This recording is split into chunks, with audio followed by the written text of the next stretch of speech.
नमस्कार। द देसी अड्डा पर आपका स्वागत है। मैं हूं राकेश तिवारी। देखिए, बिहार के 4 विधानसभा क्षेत्रों में मतदान की प्रक्रिया शुरू हो चुकी है। मतदाता घरों से निकलकर बूथों तक पहुंच रहे हैं। इमामगंज, बेलागंज, तरारी और रामगढ़ में रात भर में बाजी पलट चुका है। कई क्षेत्रों में जो ये अंदेशा था कि मतदाता गोलबंद हो जाएंगे और गोलबंद होकर अपना काम कर जाएंगे, वैसा होता हुआ दिखाई दे रहा है। मतदान के पहले ही इन 4 क्षेत्रों का रिजल्ट क्या है, आज मैं आपको बताऊंगा, क्योंकि चारों जगह ये पता चल चुका है कि आखिर यहां होने वाला क्या है। मतदाताओं के रुझान ये बता रहे हैं कि आखिर इन 4 क्षेत्रों में असल में क्या मुकाबला है और क्या समीकरण काम कर रहा है, तो वो मैं बताऊंगा। उससे पहले आप ये जान जाइए कि मतदान के ठीक पहले इन 4 क्षेत्रों में आज परीक्षा है। और परीक्षा किसकी है? परीक्षा है नीतीश कुमार की, परीक्षा है प्रशांत किशोर की, परीक्षा है तेजस्वी यादव की और परीक्षा है जीतन राम मांझी की। इनकी तो परीक्षा है ही। आज परीक्षा राजद के प्रदेश अध्यक्ष जगदानंद सिंह की भी है। आज परीक्षा जहानाबाद के सांसद सुरेंद्र यादव की है। आज परीक्षा बक्सर के सांसद सुधाकर सिंह की है और आज परीक्षा सुनील पांडे की भी है, तरारी के पूर्व विधायक बाहुबली सुनील पांडे। आज परीक्षा ओसामा साहब की भी है, जो नए नए आरजेडी में एंट्री मारे हैं। हिना साहब की घर वापसी और ओसामा साहब की राजद में एंट्री के बाद ये पहला चुनाव है जब माई समीकरण को एकजुट करने का सारा दारोमदार ओसामा साहब पर है। तो आज बेलागंज में परीक्षा जो है वो विश्वनाथ यादव, अमजद मुखिया और मनोरमा देवी का है। आज परीक्षा रामगढ़ में अजीत सिंह, अशोक सिंह, सतीश यादव उर्फ पिंटू यादव और सुशील कुशवाहा की है। आज इमामगंज में जो परीक्षा है वो दीपा मांझी, रोशन मांझी और जितेंद्र पासवान की है। आज परीक्षा जो तरारी में है वो विशाल प्रशांत, राजू यादव और किरण सिंह की है, क्योंकि ये सभी प्रत्याशी हैं और अपने अपने क्षेत्रों में मतदान के लिए मतदाताओं के बीच जाकर वोट मांगे हैं। और अब आज परीक्षा का दिन है, क्योंकि मतदाता ये तय करेंगे कि किसके पक्ष में वे मतदान करें। देखिए, जो पूरा समीकरण है इन 4 क्षेत्रों में, वो चारों क्षेत्रों में अलग अलग तरह का समीकरण है। इन 4 क्षेत्रों में से 3 क्षेत्र पर महागठबंधन का कब्जा था। एक सीट हम के कब्जे में थी, जो एनडीए के खाते में जाता है। तो 3-1 की ये लड़ाई है, जिसे एनडीए चाहता है कि वो जीत जाए अधिक मतों से, और महागठबंधन चाहता है कि 3 तो जो उसके पास था वो है ही, एक और अपने कब्जे में लाकर बिहार में जो 25 में विधानसभा चुनाव होने वाला है उसके लिए एक संदेश दे दिया जाए। प्रशांत किशोर जब जन सुराज का गठन किए हैं, उसके बाद ये पहला मौका है जब वो चुनावी मैदान में है। 4 सीटों पर उनकी पार्टी चुनाव लड़ रही है। चारों सीटों का जो परिणाम है वो ये तय करेगा कि 25 में प्रशांत किशोर का तेवर क्या रहने वाला है। 25 के चुनाव में प्रशांत किशोर किसको कितने जमीन पर लाएंगे, उसका एक बानगी इस आज के मतदान में देखा जा सकता है। देखिए, चुनाव प्रचार के मामले में सभी पार्टियां कोई किसी से पीछे नहीं रही। नीतीश कुमार, चिराग पासवान, जीतन राम मांझी, एनडीए के जितने भी घटक दल के बड़े बड़े नेता हैं, सबने अपने अपने तरह से चुनाव प्रचार किया, अपने प्रत्याशी को जिताने का डिमांड किया। हालांकि चिराग पासवान इमामगंज नहीं गए और इसको लेकर कई तरह की चर्चाएं हैं, लेकिन और क्षेत्रों में वो गए थे। और इमामगंज के लिए भी उन्होंने कहा कि वहां के पासवान जो है वो एनडीए के साथ होंगे, लेकिन परिस्थितियां क्या बनती है वो देखने वाली बात है।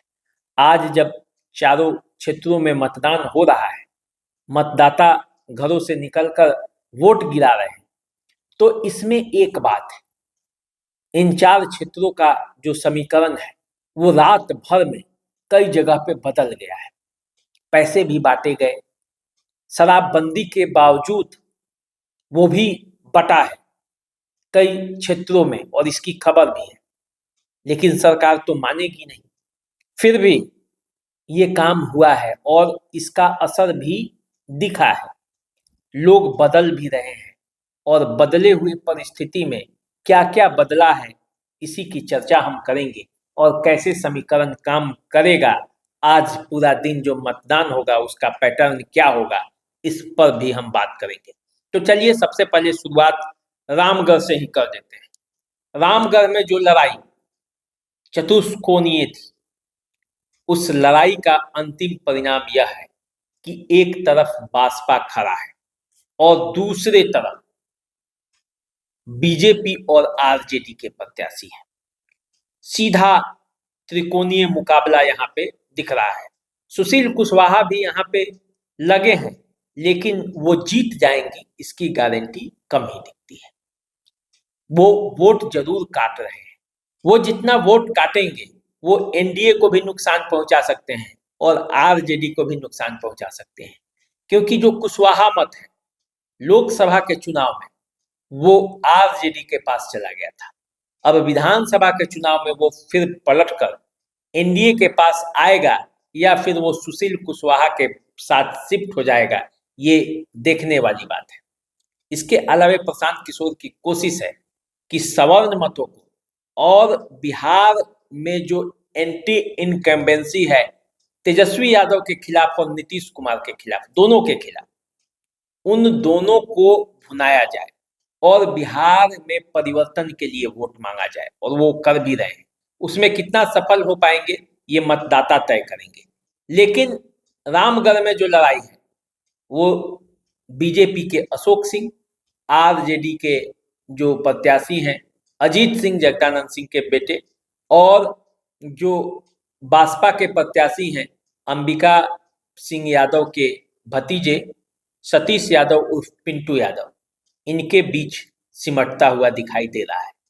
अब पिंटू यादव एक कोने पे खड़े हैं, तय ये हो रहा है और मतदान में पैटर्न ये देखना है अभी कि क्या राजपूत मत एक जगह गोलबंद होकर गिरता है या नहीं गिरता है।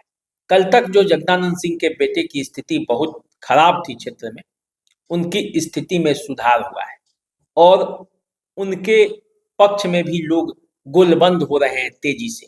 तो अब देखना है कि याद राजपूत मत जो है वो किसके पक्ष में गोलबंद हो जा रहे हैं, और एनडीए का जो वोटर है, नीतीश कुमार का वोटर, भाजपा का वोटर, वो तो अशोक सिंह के साथ इंटैक्ट है ही। लेकिन रामगढ़ की लड़ाई दिलचस्प है। जो 20 का चुनाव हुआ था, इस उपचुनाव की भी स्थिति वही है। कांटे का संघर्ष है, कड़ा मुकाबला है, और इस कड़े मुकाबले में 3 प्रत्याशियों में से कोई एक बाजी मार लेगा। अब क्या होगा इसके लिए आपको इंतजार करना पड़ेगा, क्योंकि मतदान शुरू है और मतदान का पैटर्न क्या रहता है जब ये पता चलेगा तो हम आपको फिर अपडेट करेंगे। अब आइए बात इमामगंज की कर लेते हैं। इमामगंज में दीपा माझी हम की प्रत्याशी हैं, जितेंद्र पासवान जन सुराज के प्रत्याशी हैं, और राजेश माझी उर्फ रोशन माझी ये आरजेडी के प्रत्याशी हैं। तीनों में त्रिकोणीय मुकाबला है। वहां दीपा माझी और रोशन माझी दोनों माझी समुदाय से आते हैं, जबकि जो वहां जितेंद्र पासवान है वो पासवान है। चिराग पासवान वहां पे मत मांगने गए नहीं है, प्रचार में नहीं गए, और इसीलिए एक संदेह ये हो रहा है कि क्या पासवान वोट दीपा माझी के पक्ष में गिरेगा। क्योंकि जीतन राम मांझी और चिराग पासवान के बीच की तल्खी आप पहले देख चुके हैं, बातों में किस तरह से दोनों में तल्खी था। अब चिराग पासवान वहां प्रचार करने गए भी नहीं है, तो ऐसी स्थिति में क्या पासवान मांझी के साथ जुड़ पाएंगे? वैसे भी जब पासवान प्रत्याशी हैं जन सुराज के और वो पॉपुलर भी हैं इलाके में, तो ऐसे में क्या होगा ये देखने वाली बात है। लेकिन दो मांझी के बीच पासवान का दाव चलेगा, जितेंद्र पासवान का, या नहीं चलेगा, ये बात है। लेकिन यहाँ दीपा मांझी की जो शुरुआती दौर में स्थिति खराब थी, अब पूरी तरह से वो रिकवर कर चुकी है और दीपा मांझी ने बड़े अच्छे से इस क्षेत्र में अपना रिटर्न किया है। और ऐसा लग रहा है कि इस इलाके में अभी जो 3 प्रत्याशी हैं, उन तीनों में दीपा मांझी की स्थिति जो है वो बेहतर बताई जाती है। उनके पक्ष में मतदाता जो है वो गोलबंदी के तरफ दिख रहे हैं। वैसे क्षेत्र में लड़ाई तो जबरदस्त है, कहा नहीं जा सकता कि कौन जीतेगा और कौन हारेगा, क्योंकि ये तो मतदाताओं के हाथ में है और अभी चुनाव चल रहा है। तो ऐसी स्थिति में ये कहना भी वाजिब नहीं होगा कि ये जीत रहे हैं। तीसरा क्षेत्र की बात कर लेते हैं, वो क्षेत्र है तरारी। तरारी में कांटे का मुकाबला है, सीधा सीधा मुकाबला है। यहाँ बीजेपी के प्रत्याशी विशाल प्रशांत और जो माले के प्रत्याशी हैं राजू यादव, इनके बीच अब मुकाबला क्लियर हो चुका है, स्पष्ट हो चुका है। दोनों के बीच सीधा सीधा मुकाबला।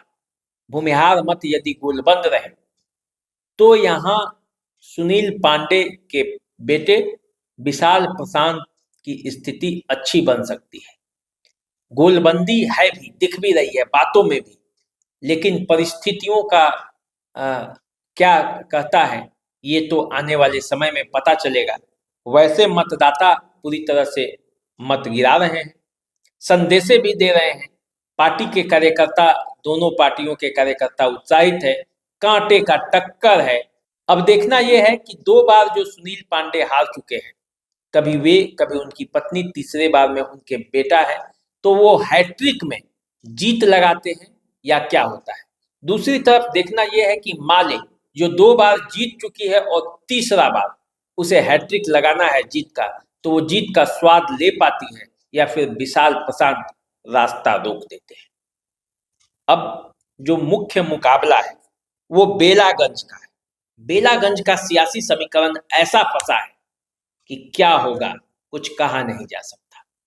बेलागंज जितना ही स्पष्ट और क्लियर रहा है, उतना ही वहां कठिन मुकाबला है। देखिए, बेलागंज में जब सुरेंद्र यादव अपना पर्चा भरते थे तो ये तय हो जाता था कि वो जीत रहे हैं, कोई मुकाबला नहीं। जनता दल यूनाइटेड कई बार प्रयास किया, प्रत्याशी बदल बदल कर प्रयास किया कि वो वहां से सुरेंद्र यादव को पराजित कर दे, लेकिन ऐसा हो नहीं पाया। 2005 के बाद कभी जनता दल यूनाइटेड वहां से जीती नहीं, लेकिन इस बार परिस्थितियां बदली हुई हैं। सुरेंद्र यादव सांसद बन गए हैं, उनके बेटे को टिकट मिला है, और जब उनके बेटे को टिकट मिला है तो लोगों में नाराजगी है। दूसरा, जन सुराज ने यहां से मोहम्मद अमजद मुखिया को चुनावी मैदान में उतार दिया है, तो मुसलमानों को एक विकल्प मिल गया है, और यही विकल्प आरजेडी के लिए परेशानी का कारण बना हुआ है। ओसामा साहब से लेकर लालू यादव तक, तेजस्वी यादव से लेकर मुकेश सहनी तक सब दौरा कर चुके हैं। सुरेंद्र यादव खुद कमर कसकर मैदान में कूद पड़े हैं, लेकिन फिर भी परेशानी कम नहीं हो रही। पहले से परेशानी हालांकि कम हुई है। लालू यादव, तेजस्वी यादव, ओसामा साहब के आने के बाद स्थितियां थोड़ी बदली हैं, लेकिन ऐसा नहीं कहा जा सकता कि मुकाबला नहीं है। मुकाबला जबरदस्त है। मनोरमा देवी के पक्ष में भी गोलबंदी है। मनोरमा देवी के पक्ष में भी यादव मतदाता टूट कर जा रहे हैं, और मुस्लिम मतदाता मोहम्मद अमजद मुखिया के साथ भी हैं, सुरेंद्र यादव के भी साथ हैं। एनडीए का जो कॉम्बिनेशन है वो मनोरमा देवी के साथ है। अब देखना यह है कि तीनों में से कौन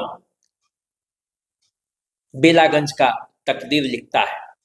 बेलागंज के तकदीर में क्या लिखा है? इस बार नया इतिहास रचा जाएगा या पुराना इतिहास फिर से दोहराया जाएगा, ये देखना अभी बाकी है।